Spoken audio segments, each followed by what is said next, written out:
darmos continuidade no nosso estudo do livro dos médiuns.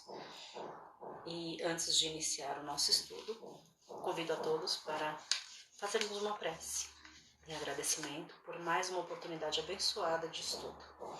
Sendo assim, peço a todos que mentalizem o Mestre Jesus. Neste momento, sinta a presença da equipe espiritual, pronta a nos auxiliar neste momento, a nos amparar, elevando os nossos pensamentos, agradecendo a toda a equipe espiritual que nos rodeia, ao nosso Mestre Jesus. E assim, com o coração cheio de gratidão, damos início a mais uma aula. Graças a Deus e graças a Jesus. Bom, dando início ao nosso estudo de hoje, eu irei fazer a leitura do capítulo 14 do Livro dos Médiuns, iniciando no item 159. Os médiuns. Toda pessoa que sente a influência dos espíritos em qualquer grau de intensidade é médium. Essa faculdade é inerente ao homem, por isso mesmo não constitui privilégio, e são raras as pessoas que não a possuem, pelo menos em estado rudimentar. Pode-se dizer, pois, que todos são mais ou menos médiums. Usualmente, porém, essa qualificação se aplica somente aos que possuem uma faculdade mediúnica bem caracterizada, que se traduz por efeitos patentes de certa intensidade, o que depende de uma organização mais ou menos sensitiva. Deve-se notar ainda que essa faculdade não se revela em todos da mesma maneira. Os médiuns têm geralmente aptidão especial para esta ou aquela ordem de fenômenos, o que divide em tantas variedades quantas são as espécies de manifestações. As principais são médiuns de efeitos físicos, médiuns sensitivos ou impressionáveis, auditivos, falantes, videntes, sonâmbulos, curadores, pneumatógrafos, escreventes ou psicógrafos. Médiuns de efeitos físicos. Os médiuns de efeitos físicos são particularmente aptos à produção de fenômenos materiais, como o movimento dos corpos inertes, os ruídos, etc. Pode ser-se dividido em médiuns facultativos e médiuns involuntários. Os médiuns facultativos têm consciência do seu poder e produzem fenômenos espíritas pela própria vontade. Essa faculdade, embora inerente à espécie humana, como dissemos, não se manifesta em todos no mesmo grau. Mas, se são poucas as pessoas que a possuem, ainda mais raras são as que produzem grandes efeitos, como a sustentação de corpos pesados no espaço, o transporte através do ar e, sobretudo, as aparições. Os efeitos mais simples são os da rotação de um objeto, de pancada por meio de movimento desse objeto ou dadas interiormente na sua própria substância. Sem se dar importância capital a esses fenômenos, achamos que não devem ser menosprezados. Podem proporcionar interessantes observações e contribuir para firmar a convicção. Mas convém notar que a faculdade de produzir efeitos materiais raramente se manifesta entre os que dispõem de meios mais perfeitos de comunicação, como a escrita e a palavra. Geralmente a faculdade diminui num sentido à medida que se desenvolve em outro. Os médiuns involuntários ou naturais são os que exercem a sua influência sem querer. Não têm nenhuma consciência do seu poder e quase sempre o que acontece de anormal ao seu redor não lhes parece estranho. Essas coisas fazem parte da sua própria maneira de ser, precisamente como as pessoas dotadas de segunda vista e que nem o suspeitam. Essas pessoas são dignas de observação e não devemos descuidar de anotar e estudar os fatos dessa espécie que possam chegar ao nosso conhecimento. Eles surgem em todas as idades e frequentemente entre as crianças ainda pequenas. Essa faculdade não é por si mesma indício de estado patológico, pois não é incompatível com a saúde perfeita. Se a pessoa que a possui é doente, isso provém de outra causa. Os meios terapêuticos, aliás, são impotentes para fazê-la desaparecer. Em alguns casos, ela pode aparecer depois de uma certa fraqueza orgânica, mas esta não é jamais a sua causa eficiente. Não seria razoável, portanto, inquietar-se com ela no tocante à saúde. Só haveria inconveniente se a pessoa, tornando-se médium facultativo, a usasse de maneira abusiva, pois então poderia ocorrer excessiva emissão do fluido vital, determinando enfraquecimento orgânico. A razão se revolta à lembrança das torturas morais e físicas a que a ciência submeteu algumas vezes criaturas débeis e delicadas, com o fim de evitar que praticassem fraudes. Essas experimentações, na maioria das vezes feitas com má intenções, são sempre prejudiciais aos organismos sensitivos, podendo acarretar graves desordens à sua economia orgânica. Fazer semelhantes provas é jogar com a vida. O observador de boa fé não precisa empregar estes meios. Os que estão familiarizados com esses fenômenos sabem, aliás, que eles pertencem mais à ordem moral do que à ordem física, e que em vão se buscará a sua solução nas nossas ciências exatas. Pelo fato mesmo de pertencerem esses fenômenos à ordem moral, deve-se evitar, com um cuidado não menos rigoroso, todos os motivos de superexcitação da imaginação. Sabe-se quantos acidentes pode produzir o medo, e haveria menos imprudência se conhecêssemos todos os casos de loucura e de neurose provocado pelas histórias de lobisomens e dragões. O que aconteceria então se pudessem persuadir a todos que se trata do diabo? O que procuram convencer os outros dessas ideias não sabem a responsabilidade que assumem. Eles podem matar. Ora, esse perigo não existe apenas para o paciente, mas também para os que cercam e podem apavorar-se ao pensar que sua casa se tornou um covil de demônios. Foi essa crença funesta que produziu tantos atos de atrocidade nos tempos da ignorância. Bastaria, entretanto, um pouco de discernimento para compreenderem que, ao queimar os corpos considerados como possessos do diabo, não queimavam o diabo, desde que desejavam livrar-se do diabo. Era a este que deveriam matar. A doutrina espírita esclarece-nos sobre sua misericórdia. Longe, pois, de sugerir essa ideia, deve-se e é esse um dever de moralidade e humanidade, combatê-la onde quer que apareça. O que se deve fazer quando uma faculdade dessa espécie se desenvolve espontaneamente numa pessoa é deixar que os fenômenos sigam seu curso natural. A natureza é mais sábia que os homens. A providência, aliás, tem os seus planos e mais humilde criatura pode servir de instrumento aos seus mais amplos desígnios.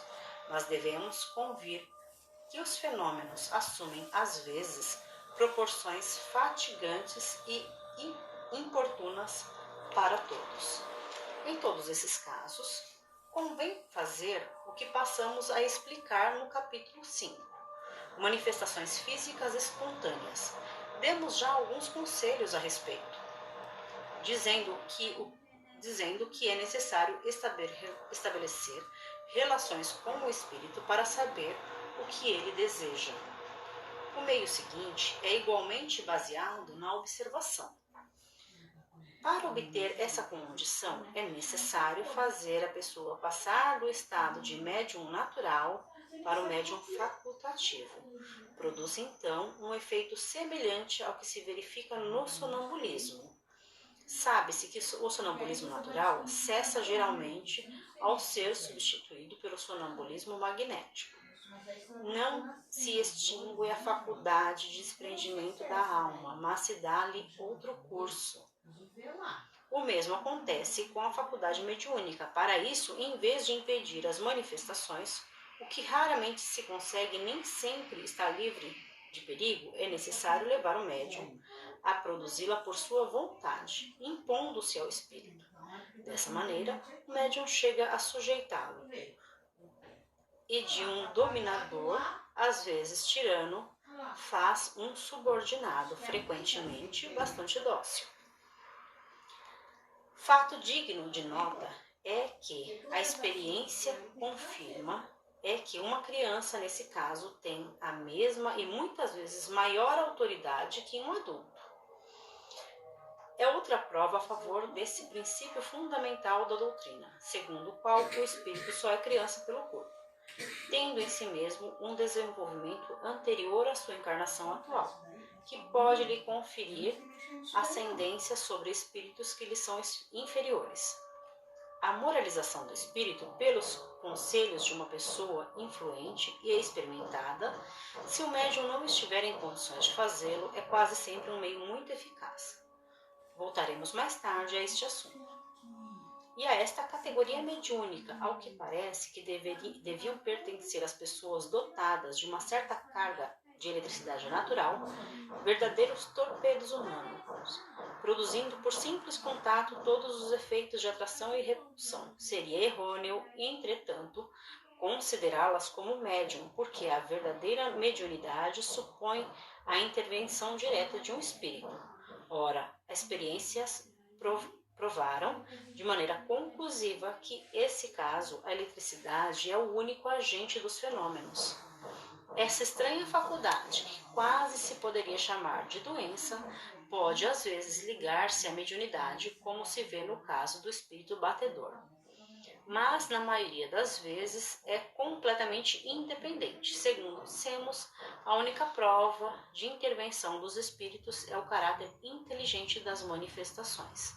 Todas as vezes que esse fator não existir, é lógico atribuí-los-se os fatos às causas puramente físicas.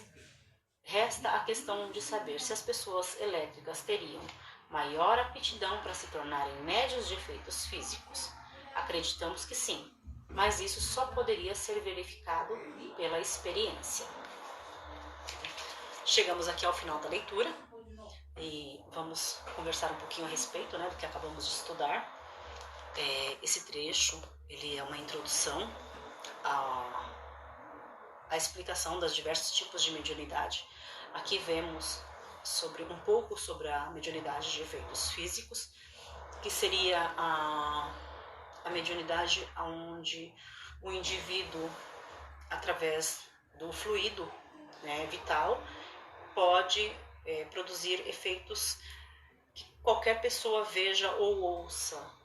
Um espírito ele utiliza desse fluido do médium para provocar efeitos físicos, seja sons, movimentação de corpos, qualquer manifestação que um não médium também consiga ver ou ouvir. Esse é uma produção das manifestações físicas. Esse é um tipo de mediunidade, hoje em dia mais raro, porque a mediunidade, como tudo que existe no nosso universo, no nosso planeta, ela evolui.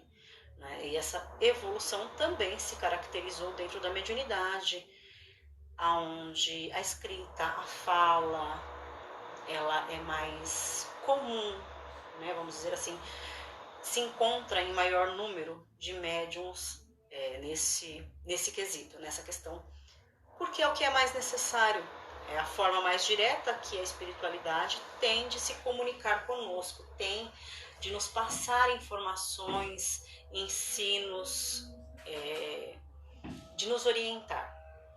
Então, não que não seja necessário, um médium de efeitos físicos, eles têm sim, principalmente a necessidade de nos mostrar e nos comprovar a existência do plano espiritual. Através de uma manifestação de efeitos físicos, fica muito difícil refutar a existência do plano espiritual e de uma força inteligente que está ali coordenando esse efeito, que está ali produzindo esse efeito. É inegável a existência de uma inteligência que não está sendo vista com os nossos olhos. É uma maneira de comprovar não só a existência do plano espiritual, mas também a comunicação do plano espiritual com o plano físico. Essa, em base, é a função dos médiuns de efeitos físicos, trazerem essa comprovação para nós. Como foi dito ali na leitura, né, existem 2 tipos de médiuns de efeitos físicos, que funciona mais ou menos assim. Existe o médium que ele não tem controle sobre a mediunidade dele, ela simplesmente acontece involuntariamente, sem a sua escolha.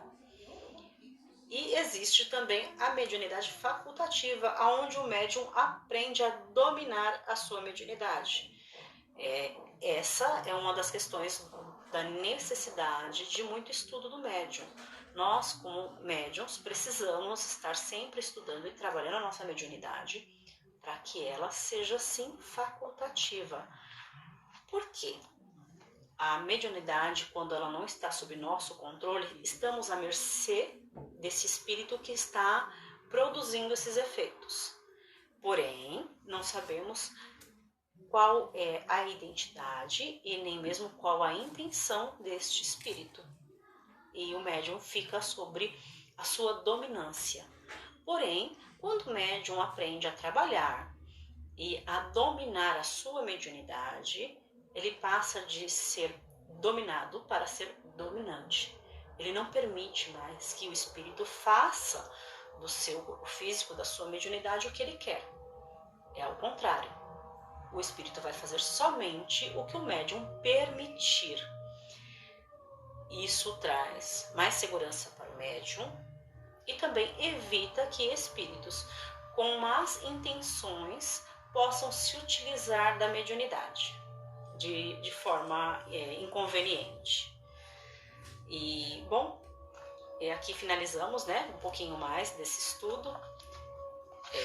Temos aqui outros tipos de mediunidade que veremos mais à frente. Mas, enfim. E, sim, um outro trecho bastante importante é o que explica que a mediunidade nada tem a ver com uma questão de saúde física ou falta da mesma. Ao contrário, a mediunidade ela é totalmente inerente à questão da saúde, ela não é prejudicial à saúde do médium, ela não é vinculada, não é necessariamente uma pessoa que tenha problemas de saúde, tenha mediunidade e vice-versa. Uma mediunidade saudável e bem trabalhada, ela não interfere em nada na saúde física do médium, né? Ao contrário, o médium que tem esse cuidado com a sua mediunidade, com a sua comunicação com o plano espiritual, ele também vai aprender a cuidar muito bem da sua saúde, do seu corpo físico, porque ele sabe que é um instrumento que ele tem para o seu desenvolvimento aqui neste momento, no plano físico, e ele vai cuidar muito bem também da sua saúde. Então, a mediunidade nada interfere na questão saúde do corpo físico. Encerramos por aqui. Agradeço muito a participação de todos, a oportunidade abençoada de estar aqui com vocês. E agradecida ao plano espiritual, agradecida à equipe da casa que nos permite, né, ter esses instantes de trocas de ideias. Agradeço a todos aqui presentes que compartilham um pouquinho das suas ideias. Fiquem todos com Deus e até a próxima.